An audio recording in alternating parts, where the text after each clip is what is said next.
Good morning, TELUS Digital team. Thank you for coming out this morning. As we conclude Women's History Month, we have a amazing panel of our leaders here on the Las Vegas site. It is my absolute pleasure to introduce them all to you all.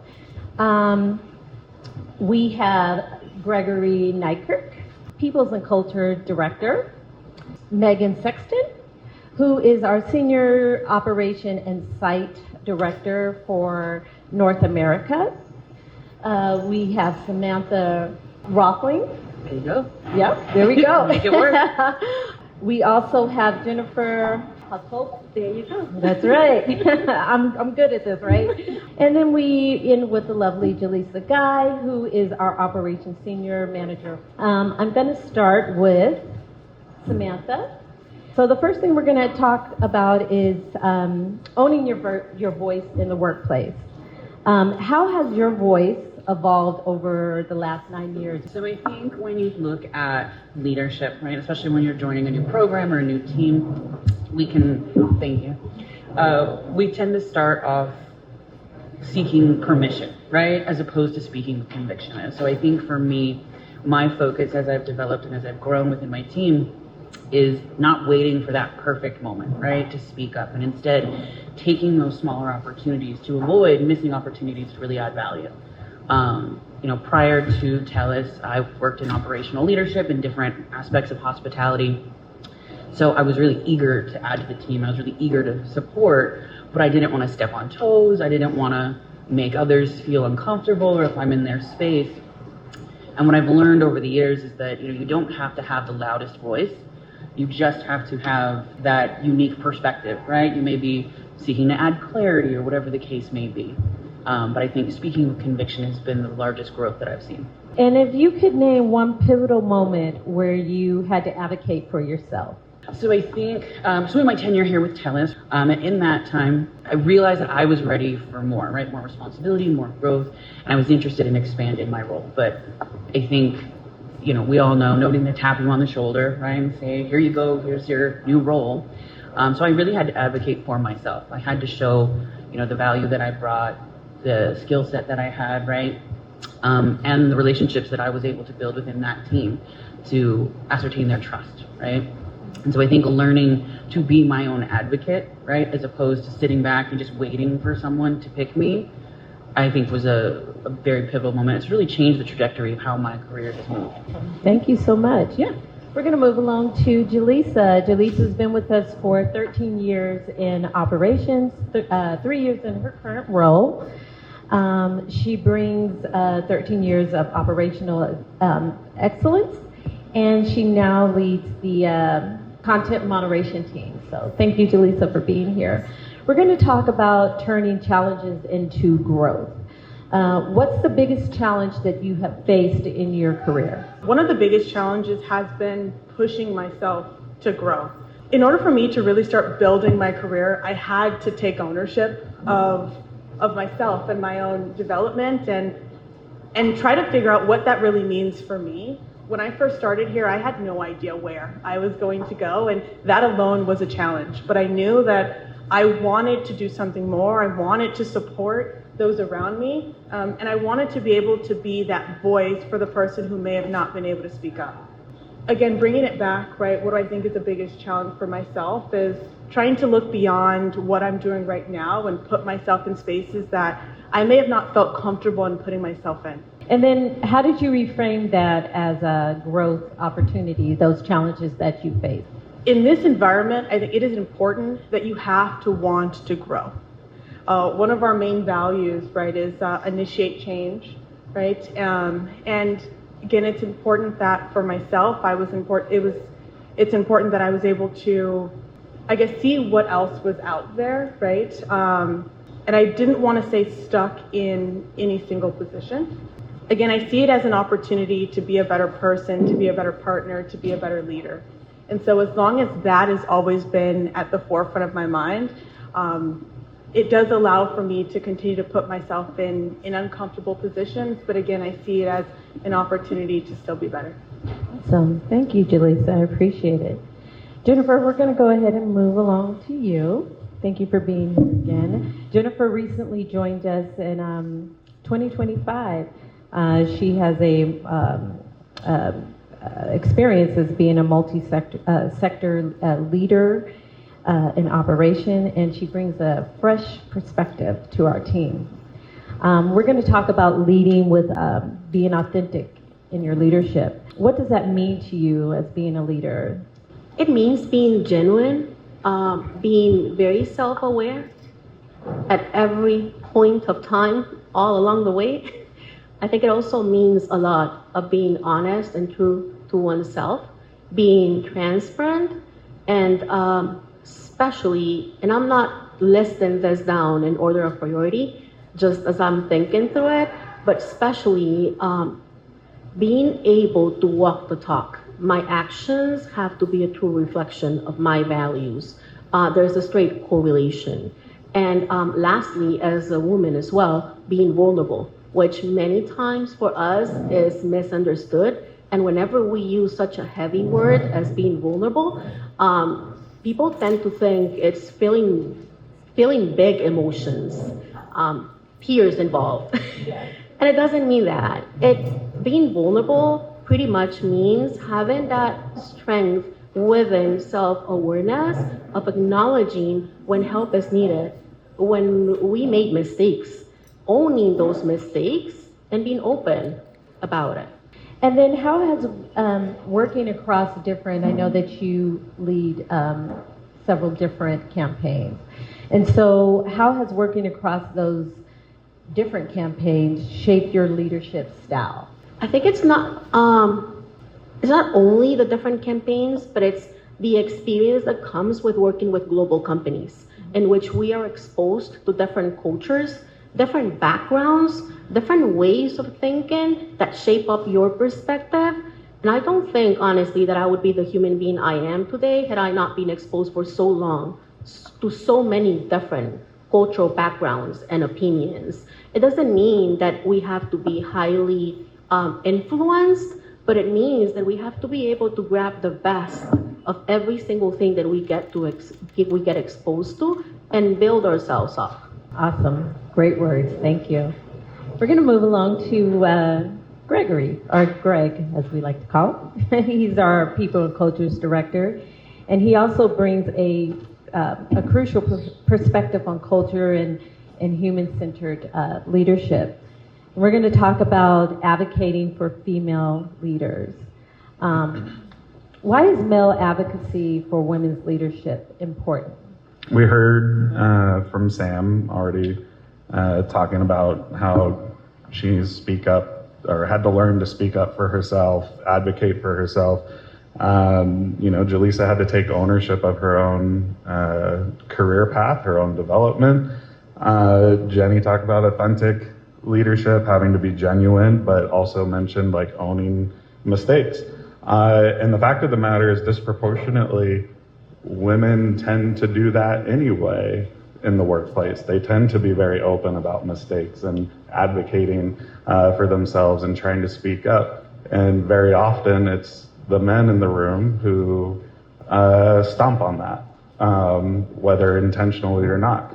And unfortunately, men still hold the disproportionate level of power, and it's not an accusation, it's math. As you get higher up in levels at any company, you see more men who have more of those roles, and it's up to those men to step up and advocate for the women in the room or who aren't in the room. And so I think, any discussions about promotions or wage increase or putting somebody on a high visibility project, it becomes up to those men that are in those positions of power and in those rooms to advocate for the women that need it and deserve it because of the work they do. And so I think male advocacy is incredibly important in order, because no matter how talented everybody is, the ceiling won't move unless men are there to help move it. Awesome, thank you. And then have you, what systematic changes have you championed or that you've gotten behind that you think that would help push women leadership forward or just to give them that boost? For me personally, taking credit for any systematic changes is difficult because to change the system requires many small incremental improvements over time. It's not one big change or one big policy that you can put in that changes everything, right? And it requires that advocacy that we just talked about. And so some things that I can say of things that I've worked on and in partnership with the team around me and that sort of thing, I think comes in some of the results we've seen lately.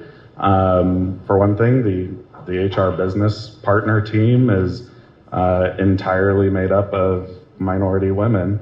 And that's not a result of any sort of quota or any sort of targeted hiring practice or anything like that. That's a result of ensuring our hiring practices are bias-free, that we assess all candidates, that we have a diverse pool of candidates, and we hired the best people for those roles. And that also ensures that we have a important perspective in all HR-related matters. In our investigations, we push very heavily rigor in terms of consistency and fairness and ensure how we're applying policy, because when there is inconsistent decisions, that negatively and disproportionately affects minorities and women in that case. And you can see the results in a lot of our attrition metrics as of recent months. We've seen a significant decrease in overall attrition, the best attrition numbers we've had since the site's been open, really. And I think it's having some genuine positive impact in a lot of those cases. And additionally, pushing for events like this, like working with you and pushing for more impactful events where we're talking to people and displaying and showing representation and inclusion of the diversity that we have on site and the diversity events. And I thank you for pushing for this event too and putting it on. And this was a fantastic idea. Awesome. Yeah. Thank you. Thank you, Greg. We appreciate your words. And last but definitely not least, we have Megan Sexton, who is our Senior Operations Ops and Site Director for North America. She's been in operations for the last 18 years through multiple BPOs. Her area of expertise is in leadership development, operational excellence, and strategic thinking. So thank you, Megan. We're glad you're back. Thank you. We're going to talk about building the next generation of women leaders and advocates. How did you find your voice as a female leader? It's a really great question, and I wish I had a powerful story to tell you, that there was this one moment that really defined it, but there wasn't. It's a collection of moments over the years. As LaShonda mentioned, I've been in leadership for over 18 years in the BPO industry. And those collections of moments happen gradually and built up, right? Moments where maybe I was expected to order lunch or go get coffee. Moments where clients and even contractors assumed that I was the admin and didn't realize I was the leader in the room. So those moments happen. And over time, there's something I definitely learned, and that is if you don't define your role, someone else will define it for you. So advocacy doesn't have to be loud, but it does have to be clear. You have to set your boundaries. You don't become a stronger leader, right, by pushing hard or speaking over others. You become a strong leader by setting boundaries with kindness, consistency, and confidence. I learned how to quickly say, yeah, that's not my role. Let me get you the right person. Finding ways to respond in those moments where you don't come off as defensive, but you are setting a clear boundary is really important. I will say those moments shaped me, but they don't exist today where I am. And that is because here at TELUS Digital, I have an amazing leader. I have a leader who as a woman, recognizes that I need to stand tall and allows me to have voice in almost every conversation and decision. And that is the point that you all want to get to, right, in your leadership journey. But it doesn't come without hiccups. You have to work towards that. And I think it's great that we're doing this today and talking about it, because it's not an easy journey in leadership for anyone of any gender. But it is particularly difficult when you have those barriers that you have to overcome right from the beginning. And then what would you say is the biggest barrier today for women in leadership? Sure. I think there's a few. I think one of the biggest barriers in my personal experience has been emotion. The assumption that women are emotional. The assumption that, we aren't thinking strategically, we're being overly empathetic. And I actually think there's room for both to exist. And that is how I lead. And that is how I encourage others to lead. Because I don't think you can have strategy without empathy, and understanding what people have been through and where they have been should always be part of your strategy. For me personally, I started out front lines. I was on the phones for 2 years early in my career. I've worked my way up, and so I feel like I have a unique perspective, because when it is time for me to make decisions that impact all of you, I know what it's like to have been in your shoes. And yes, I have the empathy, but I have the strategy behind it to know what makes things better for the team. And then what does success look like for you on this mission? Sure. When I think about the next generation of women leaders and advocates, I think one idea in particular needs to be challenged, and that goes kind of back to what many of us have said here already. The higher you go does not mean or equal the louder you need to be. I don't believe that at all. I think that the most powerful leadership is not the loudest voice in the room, but it is the most thoughtful voice in the room. I've built my leadership style around listening first. That removes a lot of reactionary impulses. You just sit back, you listen, and you observe. You ask questions without immediately giving answers, and you create space for everyone else to think and contribute and grow together. One thing they laugh at me for all the time is I'll ask questions I already know the answer to. I do that on purpose, right? Because even though I know the answer, I want everyone else to think about how they would answer that question. And that is intentional to help others grow. I think my takeaway for today is that advocacy of women in leadership roles, it lives in everyday decisions. To what Greg was saying, I think every single moment there is a chance for women to advocate for themselves and our male counterparts to be our advocates, to be the voice in the room when we're not there. So I'll leave you with this. Wherever you are in your career, whether you're just starting out or you're already leading organizations, you have the ability to shape what leadership looks like for the next person. So I urge you to create that space, take your time, listen to others, challenge assumptions when you need to, and elevate your own voices. Doing it together is how we let everyone know that we can rise above. Awesome. That's great work. Thank you. And in closing, I'm going to ask each of you this question.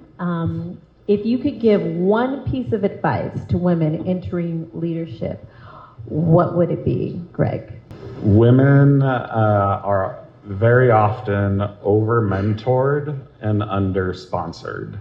And there's a difference between mentorship and sponsorship, and it's very similar to what we've kind of said a little bit already. And so my advice would be to not just find your mentor, find a sponsor. And that sponsor is the person who will say your name in the meetings, in the rooms that you're not present in, that will give you credit for the ideas and the projects and advocate for you when you're not present and when you're present. That sponsor is ultimately what you need to succeed. So that's what I would suggest. Yeah. Thank you. Megan, what's yours? Oh, goodness, yes, good. I think the one piece of advice I have is that leadership doesn't have one look, one voice, or one path. So be authentic to yourself. Stand tall, and don't be afraid to disagree with others in a respectful way. Literally what I was going to say. So my second piece of advice, right, is, again, when it comes to women in leadership, I think we have a tendency to shy away from the tough conversations, right? Because we don't want to be misunderstood. We don't want to be put in a box, right? Don't be afraid to challenge the status quo, right? Find your voice. It doesn't have to be the loudest in the room, like we keep saying, but you just have to start somewhere, right? Suggest an idea, challenge an issue, right? But be that advocate for yourself and encourage that space for others around you. Because as you grow that community, we will all continue to grow. Jennifer. My piece of advice will be slightly different, probably more on a personal level for everyone. If we think about women in leadership within an organization, we also have to be very realistic. It doesn't matter how good of a leader we can be or how good of an organization it can be. The reality is that if we were ever to leave the organization or even pass away, we're not immortal, it will take that organization no more than 60 days, depending on TA timelines, to be able to replace us or backfill us. So everything that we do in leadership, make sure that it's impactful enough at a personal level so that when you are no longer here, you do leave that blueprint. You leave something behind, that it goes beyond a career. Amen. Jaleesa, what would be your advice? I feel like all the good things have been taken. But for myself, I would say a few different things. One of the biggest things will be to own your own career, own your own success. Again, bringing it back to my own experiences, in the beginning, I relied on others to validate how well of a person I've been or how well of an employee I have been, knowing that I've had that in me all along. And so you have to believe in yourself and you have to want to do more. Even when there are going to be others that aren't necessarily going to speak up for you, you have to learn how to speak up for yourself and to be able to advocate for others at the same time. Thank you. So we do have a little time. I don't know if anyone has any questions that they have for our panelists. We have one question for you. I was just wondering, for all of you, if you could give us some advice on or tell us what class that you took in your education that meant the most for the position you're in today. Most of you may know, and if you don't, I am homegrown. I started my career here in this building as a temp employee. Long ago. How many years ago was that? She's a teenager. Yes, and again, as a temp employee, I started off on the phones, frontline, not having, again, any experience. And so I picked up, or my experience truly comes from all of the different courses and classes that TELUS has provided to me. And that I've also, of course, taken advantage of. Now, I would say one of my favorite classes or courses that we've had have been navigating through difficult conversations. No matter what position you're in, it's always going to be hard to tell somebody no. And so I've had to learn how to do that. And even now to this day, every time that course is available, I take it. And I'm always the first person to answer questions or to ask questions even, because again, I know that I'm always still growing and it's still hard, but it's still something that I'm always going to work on and work towards. I'll jump in. So I think there are two courses that I've taken that have been really impactful in my career. Similar to Jaleesa, the first one, I stumbled into a workshop on radical candor one time, back when that book first came out many, many years ago. And what I walked away with, honestly, more so than how to talk to people, was how to ask people for feedback on myself and then how to actually use that feedback to make changes to the way I lead.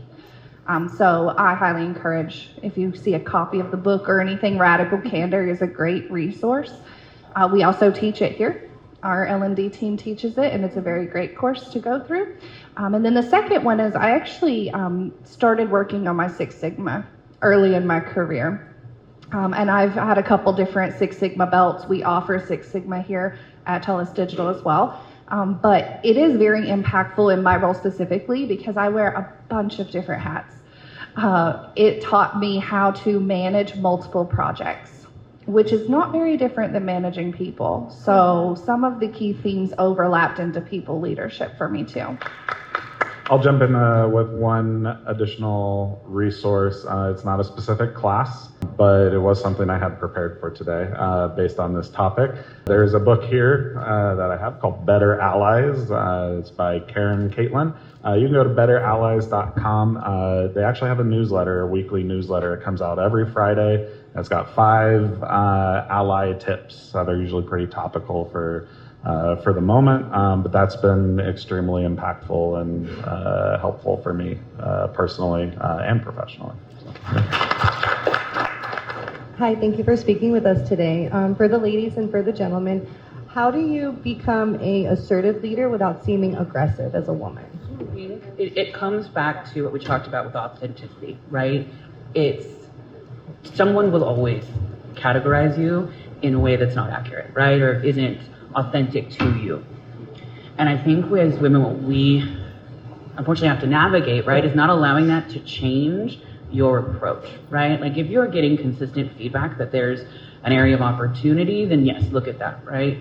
But if it's a one-off scenario, you can't take it personally, right? But you can't be afraid to speak up for others, right? To, like I said earlier, challenge the status quo. Because I think it's that fear that really kind of holds us back, is the fear of being misconstrued as this aggressive woman, when in fact we're just doing what our male counterparts are. We're just advocating, or what we should be doing, right? Is we're trying to take care of our team. We're trying to grow our programs, our company, right? We're trying to develop folks, and we can only do that if we're firm, fair, and consistent. I'll take this one as well. I'm sorry. I did not respond to the previous one, so I thought I owe them. Go for it. So for me, it's, and definitely, I'm going to give an answer based on how my parents raised me. The golden rule: treat others just like you want to be treated. No matter how difficult the conversation is, it's always about placing yourself in the position the other person is, and always keeping in mind that in leadership or any other role, everything that we do has to come from a position or a mindset in which we are here to serve. We are here to help others be better, not just being right about everything every single time. I was just going to top up to that really quickly. For me, I don't mind if people say I'm aggressive or anything like that, to be honest. I think that sometimes people need to think it. And I'm not being aggressive, I'm being assertive. And there's nothing wrong with being assertive whatsoever. But I do think that people miscategorize the two, and what it comes down to for me is intent. I don't walk into any conversation intentionally trying to argue, trying to be disrespectful, any of those things. When I come off in that manner, it's because I'm passionate.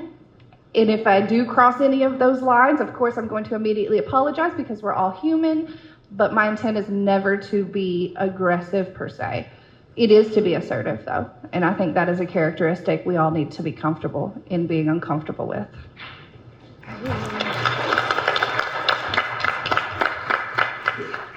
Do we have any other questions from?